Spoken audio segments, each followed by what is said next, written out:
Hey everyone, I'm Pete, and this is the second edition of Wholesale Helpful Tips. I think that's what we're calling the series.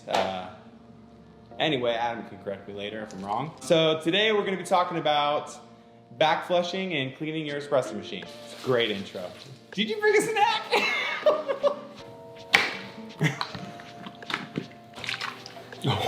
Okay, so there are really only a few tools that you need to do this, and I'm going to go over those with you real quick. You'll need a blind or blank portafilter basket. So this is basically the same as what you have in here when you're brewing coffee, but there's no holes, so it's just a solid basket. Not 100% necessary, but really nice and helpful is this multi-tool made also by Palo. It's got a variety of tools on the end here, but what we're really using it for is the flathead screwdriver right here.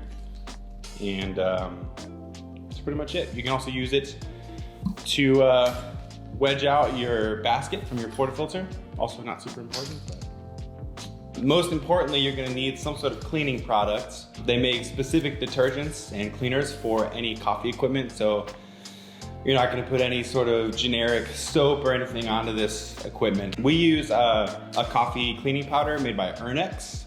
Make a whole variety of cleaning products, but this is what we use in our retail shops and at our roastery. You're also gonna need this little brush slash scoop made by Palo. It's got a brush on one end, scoop on the other, so you can measure out your detergent, and it also has this little pokey device on the back side of the brush. That's really nice for getting into the tips of your steam wand. Clean those out. You know, one of those brushes. So you're gonna need a large vessel. In here, you're gonna put a little bit of that cleaning powder and some hot water. And then you're going to soak some of these pieces in that soapy Cafiza or Ernex water for 10 to 15 minutes. What that's gonna do is break up any coffee oils or solids that have built up on those pieces over the day. So let's get that working. Okay, so I've got my hot water added to that cleaning detergent. What I'm gonna do next is take the portafilter out. You're gonna wanna remove this brew basket from your portafilter. You can use actually the blind basket, the lip on that, because these can be kind of hard to get out sometimes. You can use that and just kind of wedge it out. There's also a little spring in here that you can remove. That holds the basket in place on the portafilter. And then all these things are gonna go into this Cafiza water to soak. Basket too. And then the other two things that are gonna go in there are the dispersion screen and the dispersion screw. So that's what that flathead screwdriver tool here is useful for, to drop that basket down. So I'm gonna pull that out real quick.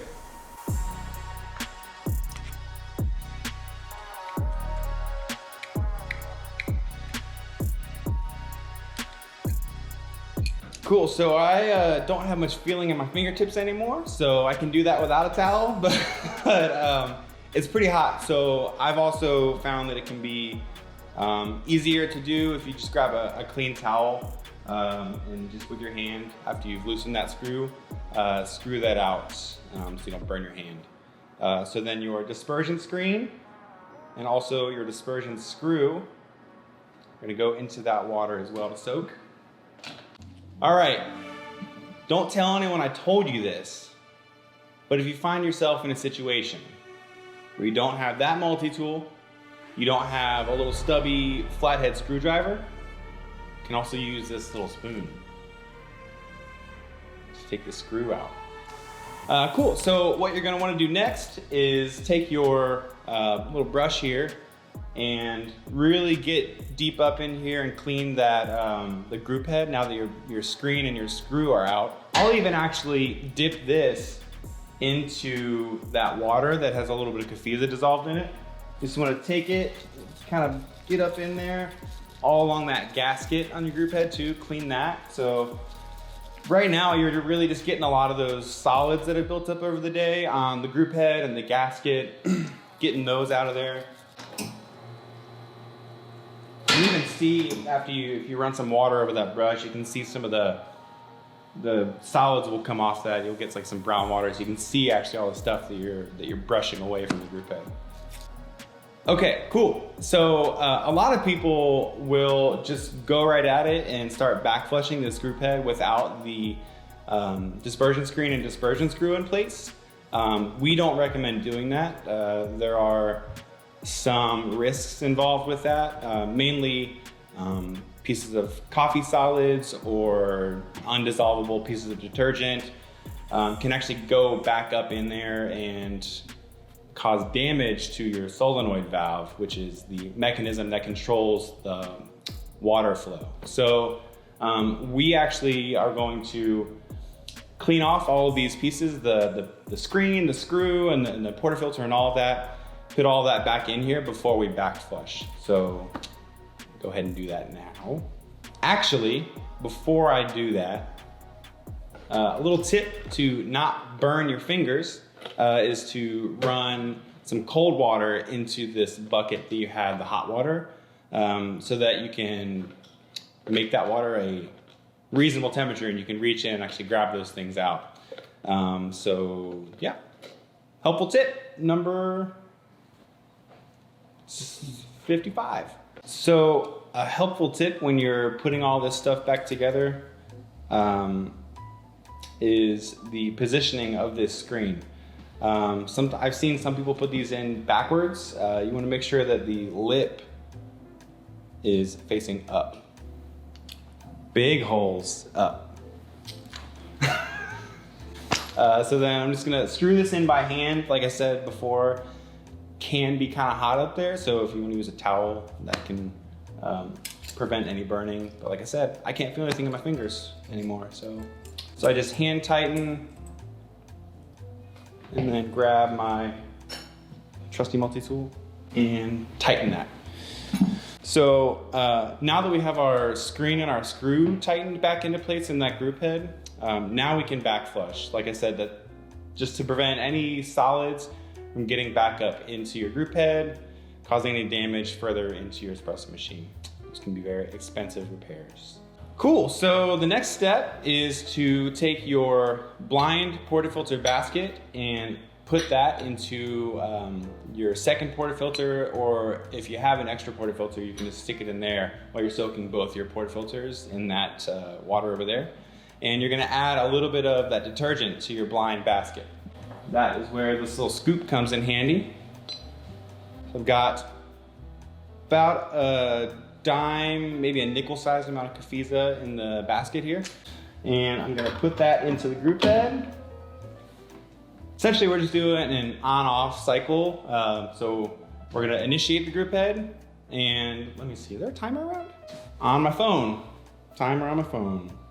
What we're gonna do is run it for 10 seconds and then turn it off and let it rest for 10 seconds. We're gonna do that maybe 5 times. So on 5 times, off 5 times.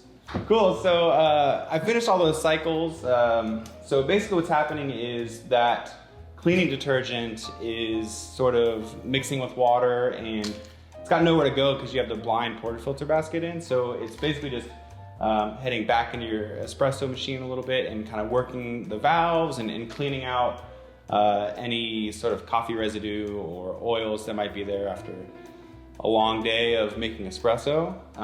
Just like anything else that has coffee in it constantly throughout the day, those oils and solids are just gonna build up and maybe create like a layer on the surfaces. So basically we're just cleaning all that out. So we need a product to do that, like this detergent.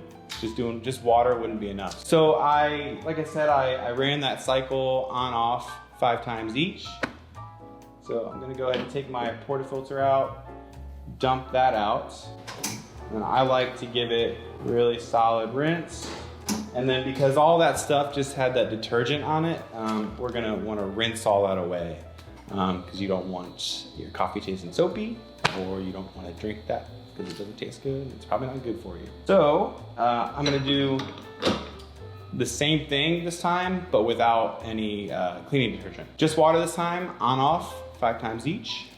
So there are really 2 main reasons why we clean and back flush our espresso machines. Number 1, Clean equipment makes really delicious coffee, which is obviously very important.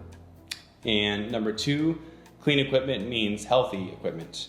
So maintaining a regular cleaning schedule for all of your equipment will guarantee a very long, healthy lifetime for it. So, is that good? Okay, cool. So everything has been cleaned. The group head has been back flushed once with detergent and then once with just water.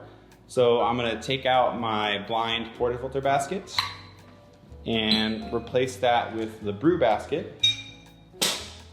And then something that I recommend is running a shot through there just to make sure that there is no residual soap flavor from that detergent. You know, I think it's just good practice to make sure you're not serving any coffee that has been tainted with that detergent flavor. So, as far as the schedule, we recommend doing a deep back flush cleaning like this at least once a day, usually at close.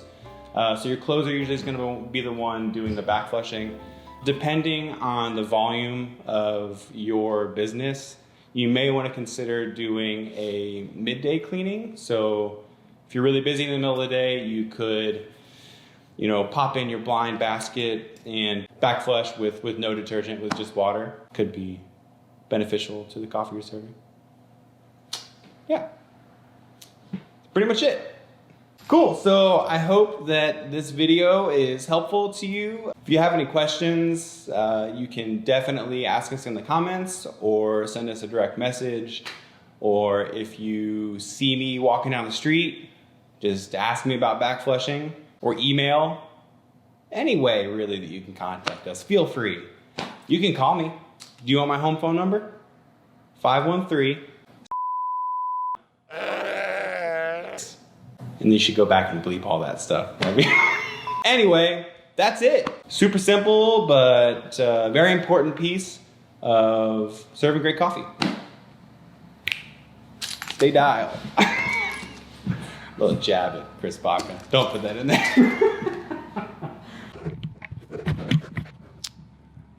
Have a good night.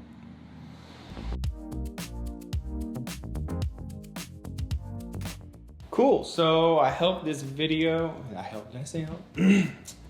Cool. I don't even know if I said the right word. All right, cool, so I hope,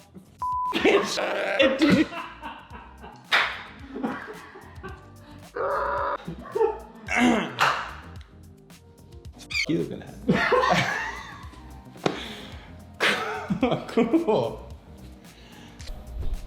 Yeah. Hey everyone, I'm Pete and I'm back again. Today we're going to talk to you about back flushing and cleaning your espresso machine. Rocked it, dude!